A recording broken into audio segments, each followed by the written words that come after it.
You're about to marry a living legend. Welcome to Camelot. You've loved him since childhood. All I want is your love.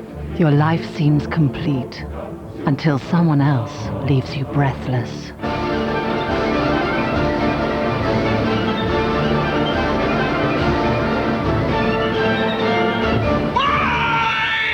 Sean Connery, Richard Gere and Julia Ormond. First night, tomorrow at 9:30 on BBC One. I'm pursuing a suspected murderer, miss. If Mrs. McCluskey says he's not here, then you may believe her. When you disguise the truth, You're very good at telling lies. disgrace and dishonor lie in wait. Should we pretend this never happened as well? Berkeley Square, Sunday at 8:10 on BBC One.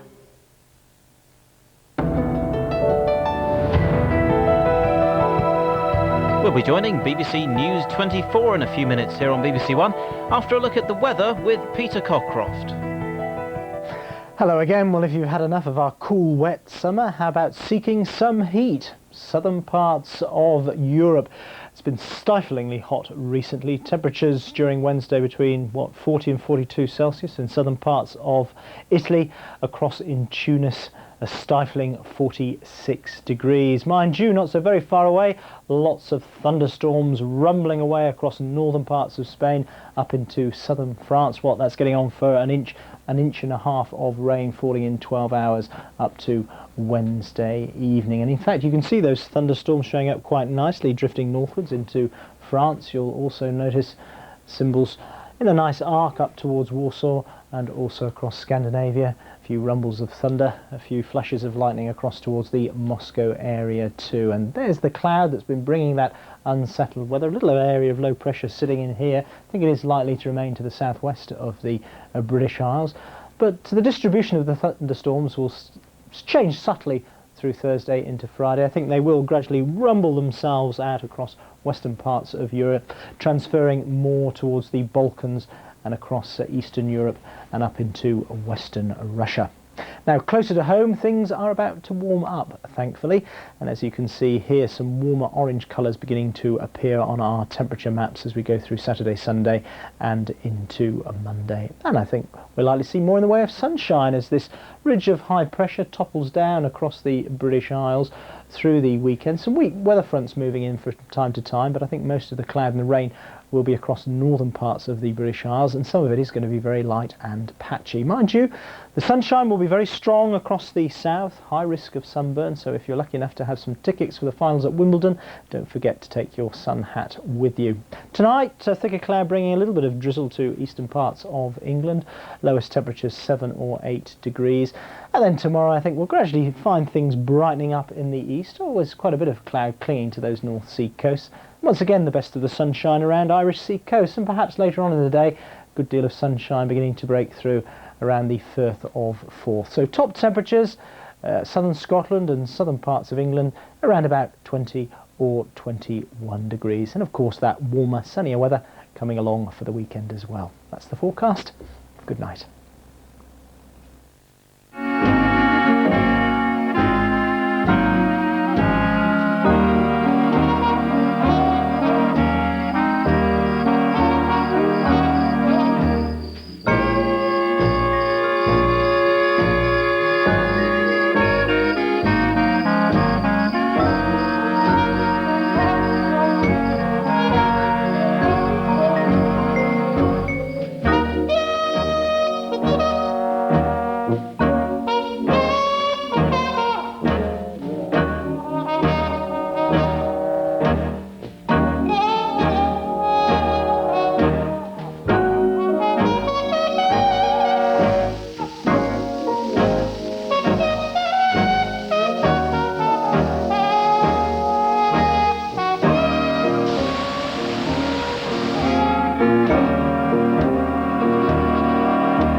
That was a public information film. Some decisions are hard to make. Come on, Sylv. This is 1961. It's not that I don't want to. I just want it to be right. Others are beyond control. You've got until tomorrow to come up with what's outstanding. Ronnie, what have you have you done? I'm not a thief! If you put so much as a toenail inside this flat, I'll do you for trespassing. Coping with life's ups and downs, The Hello Girls continues tomorrow at 8:30 on BBC One. This is Summer 98 on BBC One.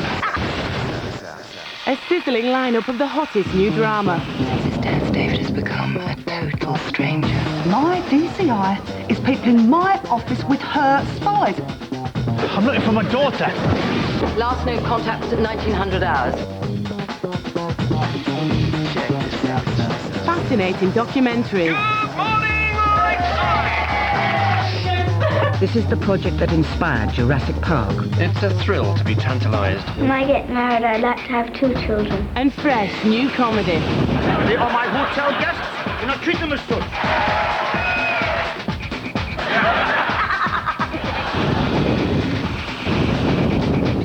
Everyone will enjoy a whopping great variety of entertainment, all new and original. BBC One, the one place to be this summer.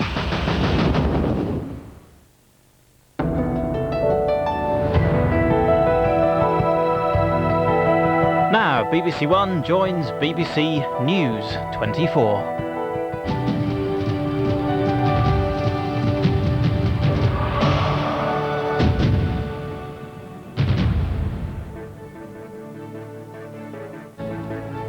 Hello, a very good morning. You're watching BBC News 24. A warm welcome to viewers joining us now on BBC One. I'm Jane Hill. These are this morning's headlines at just coming up to 2:30. After more than 2 decades of direct rule from London, political adversaries in Northern Ireland have sat down face to face in the new Assembly at Stormont in Belfast. The Ulster Unionist leader David Trimble has been elected First Minister. His deputy is the SDLP's Seamus Mallon. In the Assembly's first debate, Mr Trimble expressed grave forebodings over the Drumcree parade. But it needs, if we're going to get the improvement there, it needs those that have prosecuted this conflict to call it off, and it needs also a peaceful resolution which recognises the rights of Portadown Orangemen to walk home from church by the most direct route. That is what I hope we will see on Sunday. The England football team have arrived home from the World Cup, with David Beckham saying sorry for what he's described as the worst moment of his career. The squad arrived at Heathrow on Concorde. Beckham immediately boarded a flight for New York. Hero against the Colombians, villain against the Argentinians. David Beckham prepared to fly out to New York tonight, but he wasn't prepared to talk about his dismissal. Earlier, Beckham had apologised to his teammates and the England fans for the kick which saw him sent off and his side reduced to an hour of desperate defence. But there was sympathy from one quarter. He realised the gravity of what he'd done, you know, and he's a very young lad, and of course all this criticism is going to be heaped on him personally, you know, as something that's going to be very hard for him to deal with. But if Beckham's dismissal and Batty's miss will live long in the memory, so will Michael Owen's extraordinary goal. People are talking about him all around the world, and rightly so, for the goal he scored was, for an 18-year-old, was immense, and you know, credit to the boy. In fact, it seems there's credit for all the boys in last night's heroic defeat. Time is on the side of Glenn Hoddle's young stars. Perhaps the European Championships in the year 2000 will give them another chance of glory. But for one fan, one of the millions watching on television last night, it was all too much. When England lost, he chucked his telly out of the window. Jim Cockin, BBC News. Well, it's 2:32. Those are the main news stories so far this morning. I'll be back with a full news bulletin, of course, at 3 o'clock. But now let's head over to New York for tonight's edition of USA Direct.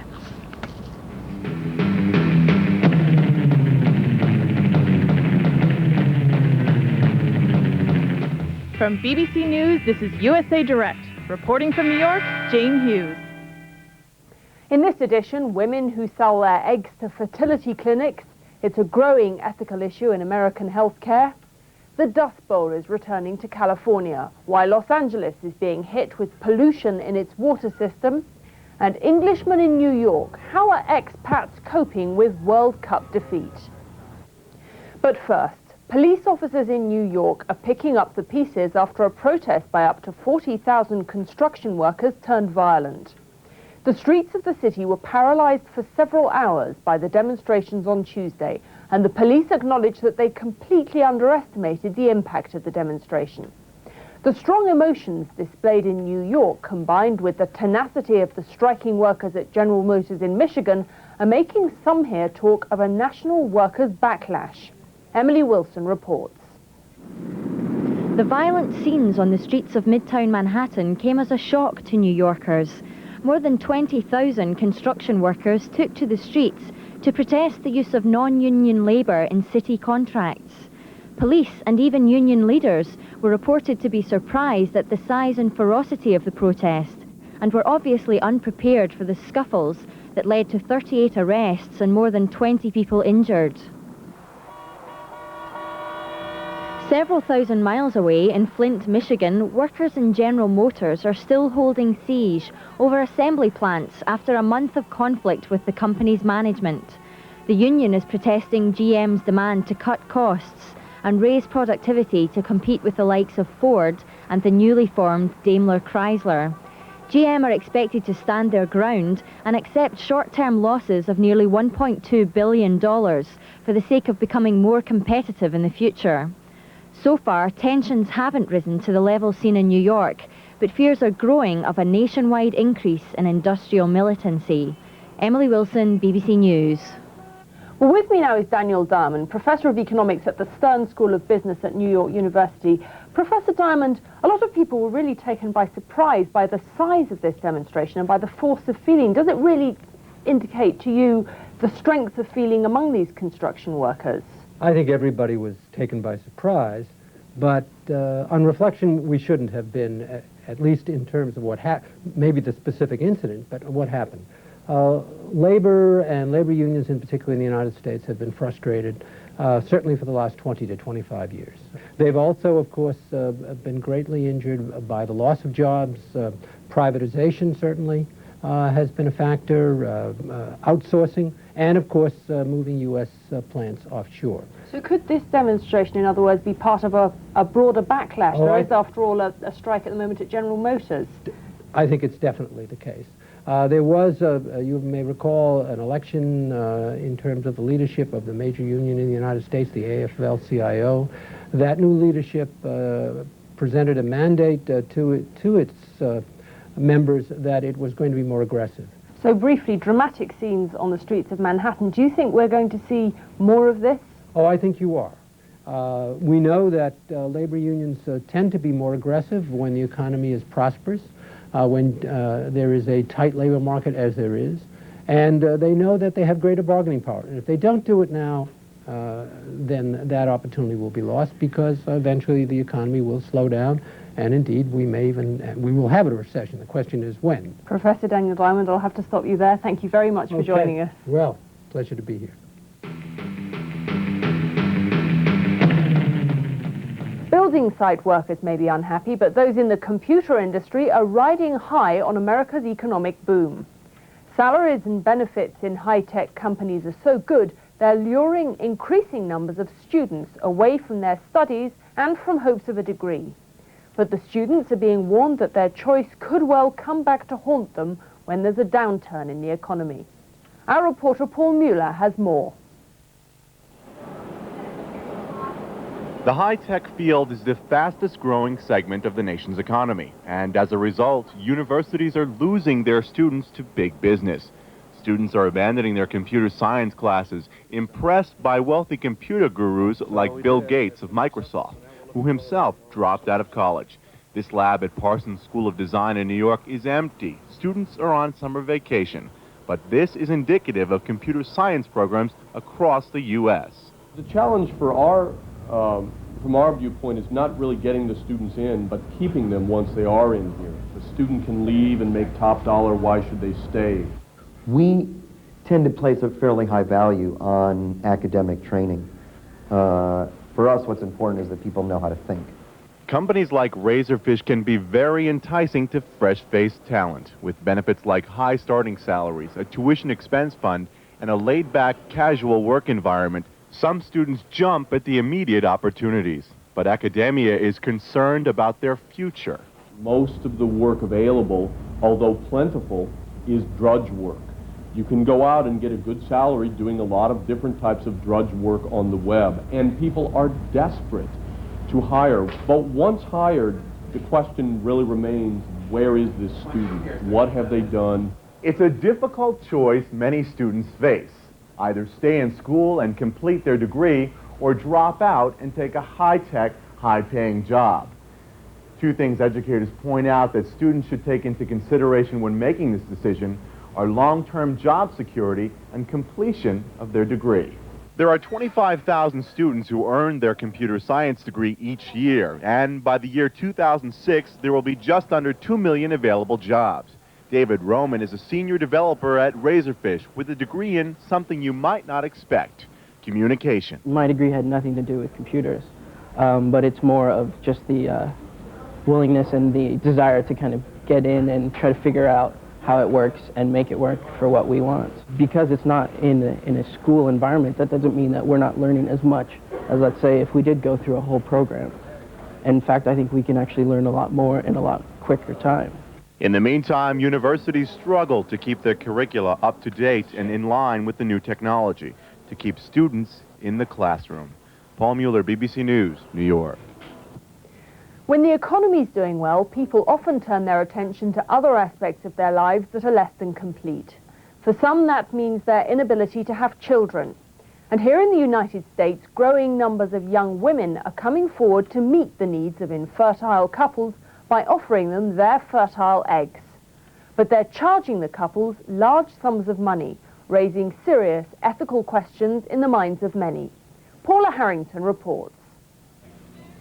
For today's college women, tuition fees can be paid for in some unusual ways. Egg donation is the latest incentive in the world of reproductive technology. In fact, ads like this one are placed in various magazines across America, geared toward young women with healthy bodies. Egg donation is not a new procedure. It has been in practice for over 14 years in the United States. What is new is the $5,000 price tag for egg donor services. The price has doubled in the last year.